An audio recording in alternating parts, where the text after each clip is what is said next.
Good morning बच्चों।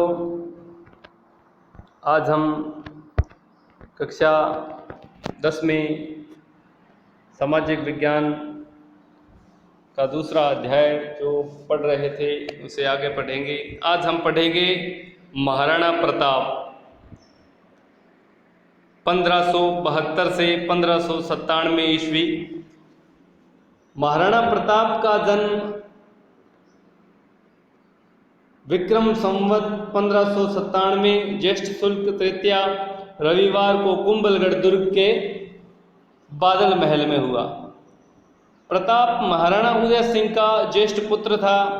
उसकी माता का नाम जेवताबाई, जो पाली नरेश अखेराज सोनगरा की चौहान की पुत्री थी। महाराणा प्रताप का बचपन कुंभलगढ़ दुर्ग में ही व्यतीत हुआ। महाराणा प्रताप का विवाह 1557 ईस्वी में अजबदे पंवार के साथ हुआ, जिनसे 16 मार्च 1559 ईस्वी में अमर सिंह का जन्म हुआ।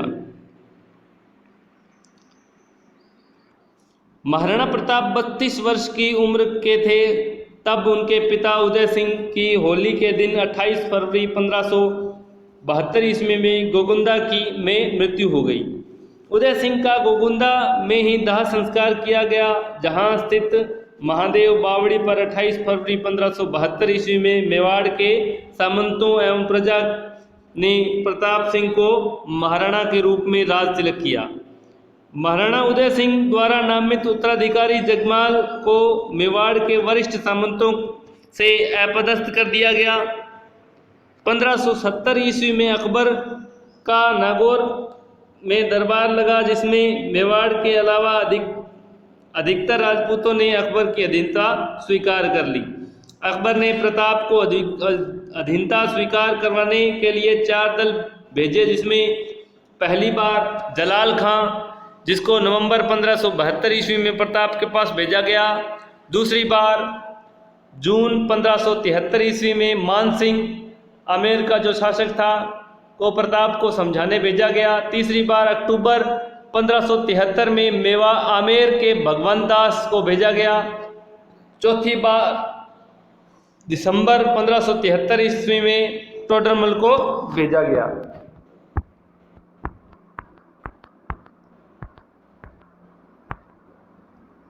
ये चारों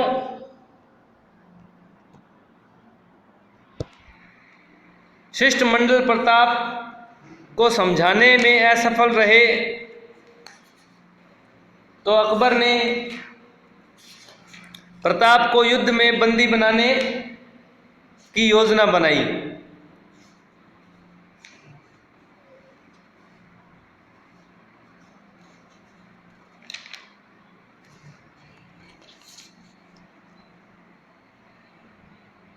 बंदी बनाने की योजना आमेर में स्थित किले में बनाई गई, जिसमें आज संग्रहालय स्थित है तथा अंग्रेजों के समय का शस्त्रागार होने के कारण इसे मैगनीज भी कहते हैं। अकबर ने मान सिंह को इस युद्ध का मुख्य सेनापति बनाया। मान सिंह का सहयोगी आसफ खां को नियुक्त किया गया। मान सिंह 3 अप्रैल 1576 ईस्वी में से शाही सेना लेकर अजमेर से रवाना हुआ। उसने पहला पड़ाव मंडलगढ़ में डाला। 2 माह तक वहीं तक पर रहा।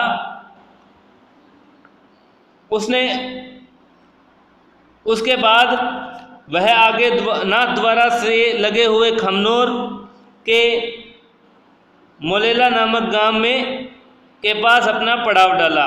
उधर तक शाही सेना के आगमन की सूचना महाराणा प्रताप को मिल गई थी। महाराणा प्रताप ने गोगुंदा और खमनोर की पहाड़ियों के मध्य स्थित हल्दी घाटी नामक तंग घाटी को अपना पड़ाव डाला। इस घाटी में एक बार में एक आदमी ही प्रवेश कर सकता है, इसलिए सैनिकों की कमी होते हुए भी महाराणा प्रताप ने मोर्चाबंदी के लिए सर्वोत्तम स्थान था, जहां प्रताप के पहाड़ों से परिचित सैनिक आसानी से छिपकर आक्रमण कर सकते थे।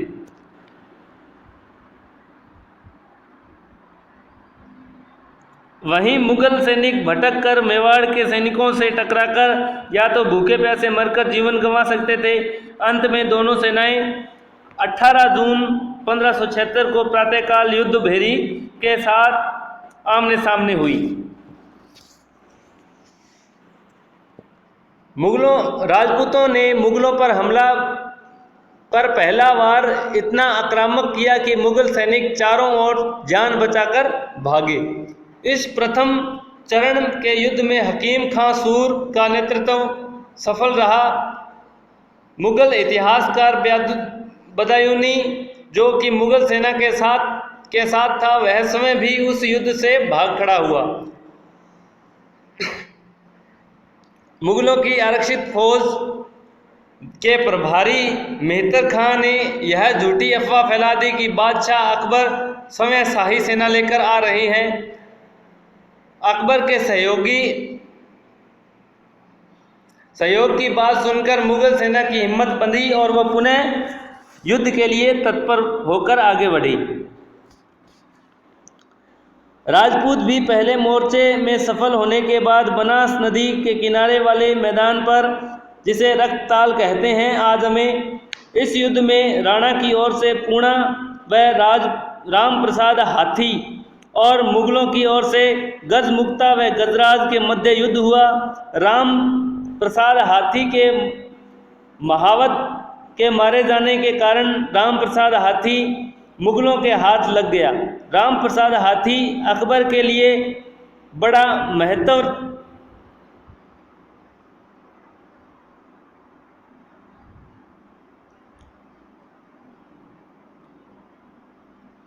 बड़े महत्व का था,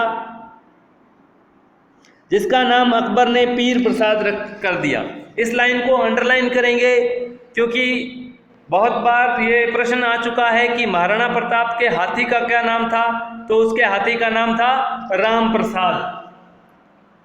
महाराणा प्रताप की नज़र मुगल सेना के सेनापति मान सिंह पर पड़ी।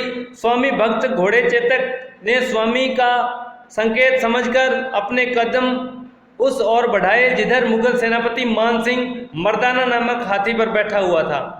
चेतक ने अपने पैर हाथी के सिर पर टिका दिए। महाराणा प्रताप ने अपने भाले का भरपूर प्रहार मान सिंह पर किया, परंतु मान सिंह होदे में छिप गया और पीछे बैठा अंगरक्षक मारा गया। वह होदे की छतरी का एक खंभा टूट गया। इस समय हाथी की सूंड में बंधे हुए जहरीले खंजर से चेतक की टांग कट गई। उस समय मुगलों की शाही सेना ने प्रताप को चारों ओर से घेर लिया। बड़ी सादड़ी का झाला मन्ना सेना को चीरते हुए उसके पास पहुंचा और महाराणा से निवेदन किया कि आप राज चिन्ह उतार कर मुझे दे दीजिए और आप इस युद्ध के मैदान से चले जाइए।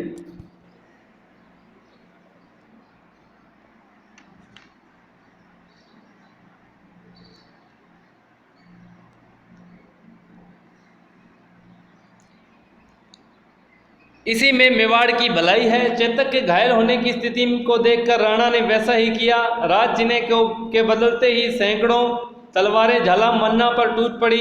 झाला मन्ना इन प्रहारों का भरपूर सामना करते हुए वीर गति को प्राप्त हुआ। तो बच्चों, आज के लिए यह लेसन इतना ही। आगे का लेसन हम कल पढ़ेंगे। धन्यवाद।